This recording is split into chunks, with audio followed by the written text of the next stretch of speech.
Oke teman-teman, video kali ini gue mau sharing sedikit tentang dunia kreatif ya di zaman sekarang itu di tahun 2021 dunia kreatif itu seperti apa dan itu menurut gue ya, menurut pengalaman gue. Nah sebelum lanjut videonya bisa kalian klik dulu tombol subscribe-nya dan klik loncengnya biar kalian gak ketinggalan video-video terbaru dari gue. Oke, kita putar dulu intronya. Cekidot.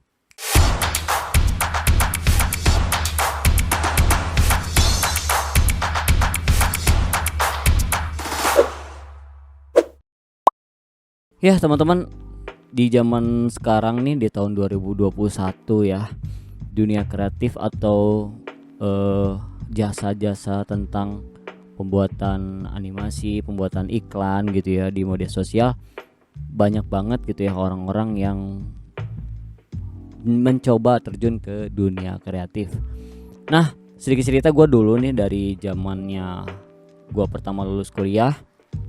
Dulu gue terjunnya ke dunia fotografi ya, fotografi dimana gue itu bekerja selama kalau nggak salah 6 bulanan gitu ya di studio foto. Di situ gue baru banget ya turun kerja karena dulu gue kuliah, setelah lulus sidang gitu ya besoknya gue langsung kerja itu di studio itu. Gue sama sekali belum pernah ngalamin kerja ya, apalagi di bidang gua yaitu di fotografi, karena gue dulu zaman kuliah itu bener-bener gue pengen mendalami di fotografinya. Nah dulu tuh belum begitu banyak banget gitu ya fotografer yang kayak seperti zaman sekarang ya, banyak banget ya demi konten gitu. Mungkin seiring berjalannya waktu terus berkembang gitu dan sekarang banyak banget orang yang beradu skill gitu ya. Ya gue juga masih minim banget sih dari skill-skill tersebut. Cuman gue mau sharing nih gue dari zaman dulu itu sampai sekarang gitu ya, dunia kreatif itu seperti apa, atau ya seputar dunia kreatif lah ya gue sedikit share. Terus gue setelah dari 6 bulan itu dari studio foto, gue digaji gitu ya. Mungkin gajinya ya lumayan lah ya buat kehidupan gitu. Cuman gue belum nggak bisa nabung karena ya mungkin dari diri gue itu dulu emang kalau ditanamin dari diri gue dari dulu itu gue nggak pernah ngerasa puas. Bukannya gue nggak bersyukur ya dengan apa yang gue dapat, cuman dari diri gue harus bisa berkembang setiap tahunnya gitu. Setiap tahunnya misalnya tahun ini nih gue ngambil pengalaman dulu kayak gini, mungkin di tahun depan gue harus bisa lebih dari sekarang gitu. Nah dari situ gue mencoba nih dari jadi fotografer yang setiap harinya jaga studio foto gitu ya, nggak nyari seluk beluknya studio foto kayak gimana. Gue belajar di situ selama 6 bulan dari temen gue itu baik banget sih, sampai sekarang nggak pernah nggak pernah lupa lah ya jasanya karena udah ngajarin gue.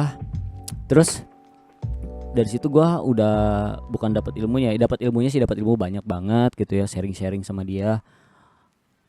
Dan di situ gue nyoba nyari kerjaan lain di mana gue harus bisa nabung dan beli equipment yang kebutuhan gue nanti ke depannya gitu ya. Dulu gue nggak punya kamera sama sekali. Jadi dulu kalau misalnya gue ngegarap video atau garap foto itu gue dapat minjem ke saudara gue ya. Jadi kalau di keluarga gue itu nggak pernah orang tua gue itu ngasih langsung nih enggak. Cuman di keluarga gue itu orang tua gue ngedidik kalau misalnya gue itu harus bisa mandiri gitu ya, nggak tanpa harus dibantu oleh orang tua, gue bisa jalan sendiri. Bukannya orang tua nggak sayang ya, cuman kan setiap orang tua itu beda ya cara didiknya. Nah setelah itu gue keluar kerja dari studio foto, lalu gue kerja di salah satu perusahaan ya di tol itu selama 1,5 tahun. Nah di situ gue bisa ngumpulin budget, ngumpulin uang buat beli equipment yang gue butuhin, yaitu kamera, lighting, dan komputer. Itu gue kumpulin selama 1,5 tahun dan alhamdulillah gue bisa beli gitu ya, beli kamera, beli lighting, pokoknya semuanya yang gue perlu itu gue bisa beli sendiri. Bukan gue sombong, cuman gue sharing aja, siapa tahu kalian bisa termotivasi.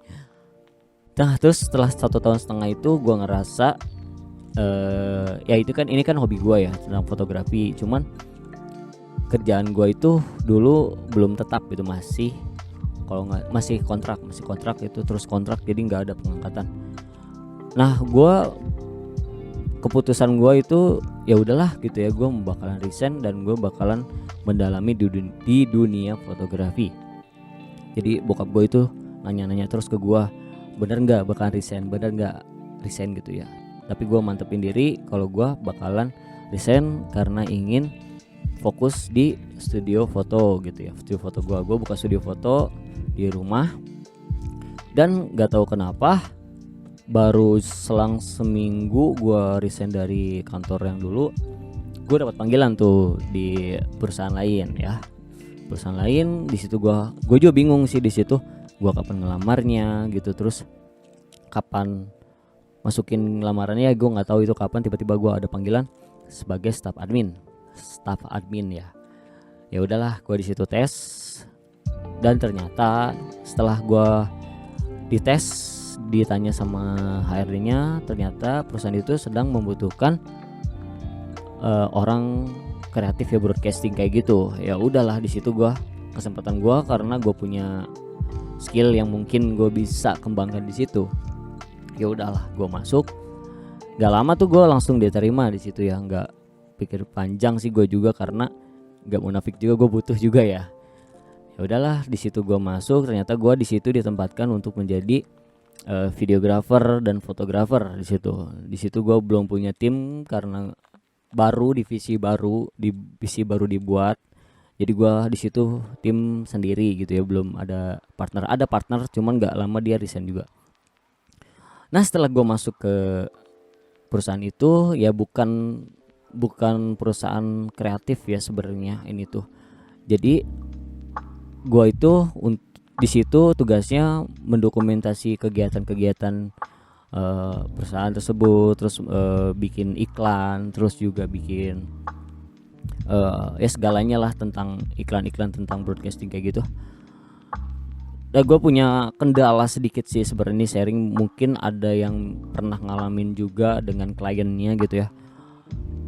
Sebenarnya kalau misalnya menurut gue dunia kreatif itu dunia yang nggak bisa dipaksakan ya. Oleh misalnya ya, kita oke lah kalau misalnya kita dikejar deadline, tapi kan kita nggak bisa gitu. Namanya orang kreatif itu nggak bisa ditekan terus menerus, karena kalau gue pribadi gitu ya, kalau misalnya kita semakin ditekan itu kita semakin nggak bisa berpikir gitu ya.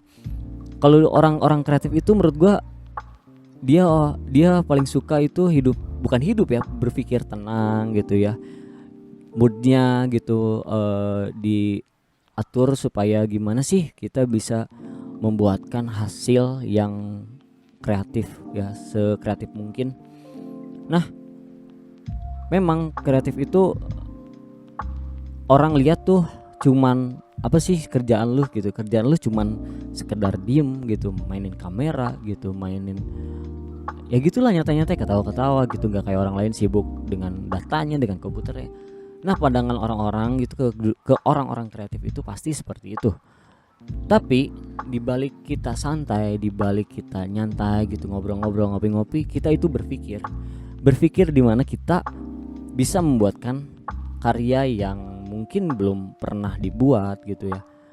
Jadi kalau misalnya kita yang misalnya orang yang nggak paham itu, lu kerjanya enak bro, cuman ngopi-ngopi gitu ya, mainin kamera, syuting gitu, ketawa-ketawa. Tapi mereka nggak tahu gitu di balik layar kita itu berusaha gimana. Dan kerjaan orang kreatif itu nggak bisa ditentuin misalnya setiap harinya itu ngerjain apa, itu nggak bisa. Karena kita ngegarap satu project itu sebenarnya ya, yang misalnya gua tahu itu ya, kita ngegarap satu project itu bisa berhari-hari. Nggak mungkin misalnya kita garap iklan nih hari, misalnya harus posting besok gitu ya, harus posting besok, kita nggak bisa di hari itu posting, nggak bisa di hari itu kita syuting, editing, lalu posting, itu tidak bisa. Karena kalau misalnya seperti itu, ya menurut gua hasilnya ya apa adanya, tidak akan maksimal seperti yang di prepare dari jauh-jauh hari. Misalnya di konsep ya, dari awalnya itu kita menentukan konsep, lalu kita evaluasi kayak misalnya konsepnya pengen kayak gimana, terus properti yang harus dibutuhkannya seperti apa, talentnya seperti apa. Itu membutuhkan waktu yang gak apa ya, gak sesimpel orang pikirkan nih pakai ini aja, ini pakai talent ini aja, apakah talent itu cocok untuk iklan-iklan yang bakalan kita garapkan, belum tentu. Lalu konsep-konsepnya juga benar-benar kita harus matang ya, karena kan misalnya kita ditentuin misalnya iklan itu 30 detik 1 menit ya, dan berbagai macam lah ya, tergantung jenis-jenis iklannya. Misalnya jenis iklan yang 30 detik, hanya 30 detik. Di situ kita harus menentukan gimana sih caranya orang itu bisa lihat iklan kita dalam waktu 30 detik, itu iklan kita tersampaikan ke orang-orang ya. Itu menurut gua susah bangetnya, dimana poin-poin yang harus kita ambil sedetail itu ya, misalnya promonya apa dan kata-katanya seperti apa, itu gak mudah gitu ya, gak mudah. Cuman gue kadang kesel juga sih sama orang yang aduh apa sih bikin video begitu doang gampang gitu kan, cuman gitu-gitu doang gampang lah ya. Itu gue kesel banget sih, kesel banget itu ya. Mungkin kalian yang terjun ke dunia kreatif itu pasti ngalamin banget gitu ya. Dan apalagi kalau misalnya kita punya sampingan misalnya kita job wedding ya, job event lah gitu. Di luar sana banyak klien-klien yang nego-nego harga lah ya, mungkin ya. Misalnya kita jangan sampai lah kalau misalnya kita di luar itu banting harga, saling sikut karena harga ya, jadi saling menjatuhkan. Itu sebenarnya nggak sehat banget ya. Gue harapin sih ke depannya dunia kreatif itu ada standar ya, standar harga mungkin, biar tidak ada saling menjatuhkan. Misalnya gue cuman ngasih harga di event misalnya 1 juta, dengan hasilnya ya seperti ini misalnya. Lalu ada orang lain yang masuk juga, tahu harga kita itu misalnya 1 juta. Dia bisa saking dia pengen dapat proyek itu, dia turunin harganya tuh walaupun beda 200 lah ya. Itu mungkin berharga banget sih. Tapi kan misalnya kita ngasih harga ya dengan harga misalnya jutaan gitu, kita juga pasti tanggung jawab gitu ya dengan hasil kita sendiri. Dengan harga yang mahal, apakah mungkin kita ngasih hasil yang apa adanya? Kan gak mungkin gitu ya. Jadi mindset orang itu kadang ya elah bikin video kayak gituan doang mah murah kali, bisa dia di sana murah, kan gak bisa kayak gitu ya. Sayang banget sih, misal dunia kreatif itu sekarang masih belum terlalu kuat sih menurut gua. Kalau misalnya kita udah ada penguatnya lah istilahnya ya, jadi ada standarisasinya, mungkin dunia kreatif itu bakal maju sih ya menurut gua. Nah terus juga kalau yang misalnya kerja di PT ya, mungkin kita gara-gara kerja di PT mungkin kita harus mengikuti peraturan-peraturan yang ada di perusahaan tersebut. Ya baik lagi sih sama tanggung jawab kita, gimana caranya kita bertanggung jawab atas kerjaan-kerjaan kita.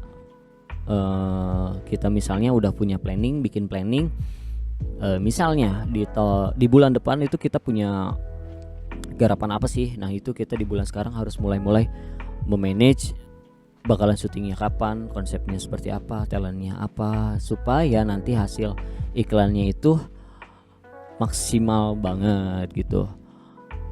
Terus juga yang paling orang banyak anak kreatif yang tersendat mungkin dari konsep ya, konsep yang kita buntu dengan konsep gitu, terus kita terburu-buru oleh waktu, terus juga menghadapi klien-klien yang banyak lah ya. Gue juga pernah ngalamin menghadapi klien-klien yang seperti apa. Nah kita juga sebenarnya perlu banget ya bisa komunikasi sama klien tersebut. Gimana caranya sih kita meyakinkan bahwa karya kita itu dengan harga yang kita kasih itu layak gitu ya.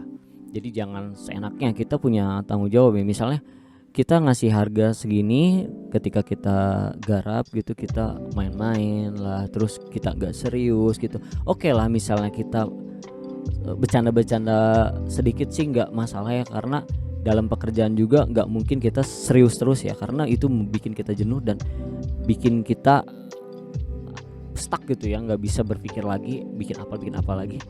Itu perlu banget sih, misalnya kita bercanda-bercanda itu perlu banget, cuman tetap tahu aturannya ya. Kita lagi kerja, kita harus tetap fokus pada kerjaan kita. Ya baik lagi ke tanggung jawab kita masing-masing.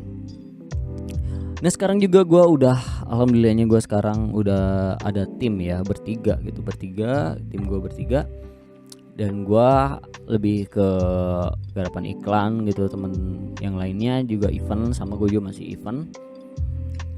Ya kalau gue sekarang lebih enjoy menikmati kerjaan gue gitu ya, walaupun mungkin ada sedikit yang misalnya gue ngeluh gitu, itu wajar karena gue juga manusia ya, yang suka ngeluh, karena ya sedikit lah ngeluh itu wajar gitu, asal jangan berlebihan lah ya. Ya dulu gue pernah lah ngeluh, gue pengen keluar kerja, gue bosen gitu, gue gimana ya, gak mau lah dengan keadaan seperti ini, gue gak kuat gitu. Itu gue pernah banget ngalamin. Tapi baik lagi, gue yang bisa ngatur itu semuanya gue tata ulang, gue gimana caranya sih biar kerjaan gue itu nyaman gitu. Ya udah di situ gue ngeyakinin kalau misalnya kerjaan kita itu nggak mudah gitu, nggak mudah kita tiba-tiba bikin konsep lalu syuting lalu edit lalu posting, itu enggak. Itu ada prosesnya misalnya dari praproduksi, produksi, dan pasca produksi. Ya dari praproduksinya kita harus menyiapkan semuanya, dari segala konsep ya, dari talent, terus juga dan lain-lain lah ya, wardrobe gitu. Sebenarnya kalau yang di relate-nya bikin iklan atau bikin konten itu sebenarnya kayak gitu. Dan ada produksinya ketika kita syuting misalnya dari ada waktu ya, misalnya satu hari ini harus syuting beres. Nah kalau gitu kan enak ya, satu hari syuting, misalnya satu hari pasca produksi kita tata gitu apa aja, lalu di produksinya kita syuting hari itu harus beres, dan hari ketiganya kita editing. Itu bisa jadi di hari keempat kita bisa posting, atau enggak di hari keempatnya kita bisa revisi dulu, baru di hari kelimanya kita posting gitu. Jadi tidak terburu-buru, tidak ada ada kekurangan juga masih bisa terkontrol gitu ya. Dan syuting juga nggak bisa kita buru-buru cuma 1 jam 2 jam ya, nggak bisa, itu mustahil banget. Yang ada kalau misalnya kita bisa syuting 1 jam 2 jam itu hanya buru-buru, terpaksa ngerjainnya, nggak ikhlas gitu, nggak enjoy gitu. Yang ada hasilnya ya apa adanya gitu. Bukannya kita nggak bisa bikin karya yang bagus, cuman ya balik lagi sama yang nyuruh misalnya gitu ya, kemana gitu kan. Kita kan syuting itu nggak bisa 1 jam 2 jam 3 jam 4 jam, itu nggak bisa, karena kita banyak banget yang di prepare. Apalagi di lapangan itu kendalanya banyak banget ya, dari hujan misalnya, terus misalnya ada yang kurang apanya gitu ya, wah banyak banget lah kalau misalnya dijabarin ya. Itu gua udah ngalamin banget ya dari zaman 2017 ya, dari 2017 sampai mungkin sekarang udah menipis ya, udah nggak begitu, karena ya sekarang tanggung jawab gua gitu ya, gua harus bisa manage semuanya dan meyakinkan ke atasan gua kalau misalnya gua itu bisa loh menghasilkan yang bagus gitu ya. Ya walaupun gua juga masih belajar sih, sampai detik ini juga gua masih sedikit demi sedikit belajar hal apa sih yang belum pernah gua dalemin gitu, yang belum pernah gue bikin, yang belum pernah gue bisa gitu. Itu sampai sekarang gue masih terus belajar karena gue nggak pernah rasa puas dalam berkarya. Jadi ya berkarya terus, dan equip juga sebenarnya nggak jadi kendala sih buat gue, cuman ya baik lagi kebutuhannya seperti apa ya. Kalau misalnya equipnya menunjang ya gue bisa menghasilkan yang bagus gitu aja. Baik lagi sama yang mensupportnya lah ya, intinya mau mensupport semuanya. Ya syukur-syukur kalau misalnya emang udah equipnya lengkap gitu, terus atasan bisa menuntut apa-apa, itu juga ya gue juga malu kalau misalnya equip sudah lengkap cuman kita nggak bisa ngasilin yang bagus, ya gue juga malu sebenarnya. Terus apalagi ya, dunia kreatif ya gitulah pokoknya. Jadi kalau misalnya orang kreatif itu sebenarnya nggak bisa dipaksa.